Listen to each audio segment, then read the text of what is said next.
Hey, ladies and gentlemen, this is Carmine Sabia for Explain America, and Trump prosecutor Letitia James, she just raised a lot of eyebrows. Before we get started, please make sure you like, comment, share, and subscribe, and do it on YouTube, youtube.com/@Explain America. It's in the lower right-hand corner. Don't forget that little @ symbol, very important. You won't get to us without it. Those little things really help us out, and they help our channel continue to grow.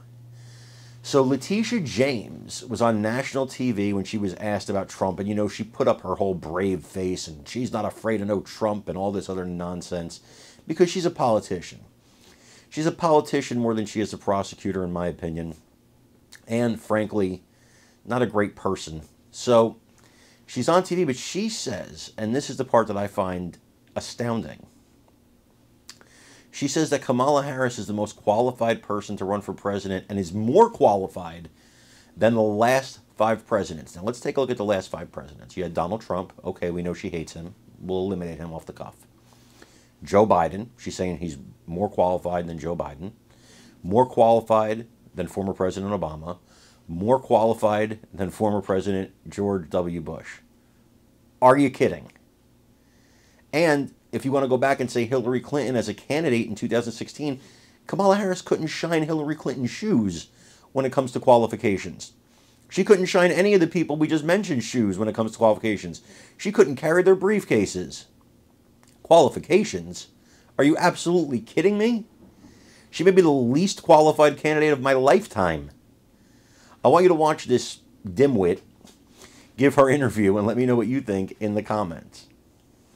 Madam Attorney General, thank you for being with us this morning. There has been a lot of talk about this call that happened last week, the Win with Black Women call, and I should note it is a call that actually has happened every Sunday for the past couple of years, but last Sunday was very specific. Can you give us some insight on what went down on the call?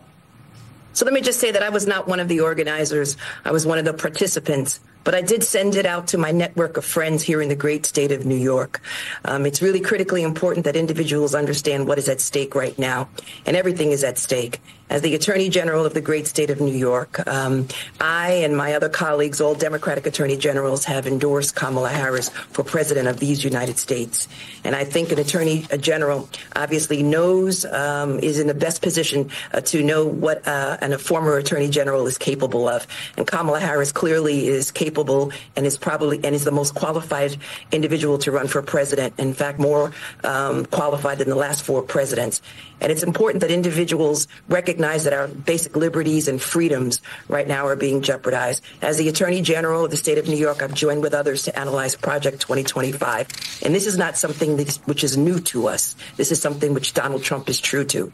Why? Because when he was president of these United States, I and other attorney generals, Democratic attorney generals, we had to sue him. In fact, under my leadership, my office sued Donald Trump over 100 times. And the basis of all of that was Project 2025. So he cannot distance himself from something that he has attempted to implement when he was president of these United States. And we were successful 70% of the time. We were the firewall, Democratic attorney generals. And she, Kamala Harris, given her experience, given her background, given someone obviously who was concerned about liberty and freedoms in this country and our democracy as a whole, she is the most qualified candidate to be president of these United States. And it is my singular focus to have her elected as president of these United States, organizing, mobilizing, and educating individuals about all that Donald Trump did to this country, to divide us based on artificial constructs such as race and class and gender. As Eleanor Roosevelt once said, I believe because we are in a post-Roe world that it is up to the women. And that's why individuals obviously need to step up, get people registered to vote, particularly in battleground states, and get out the vote in November.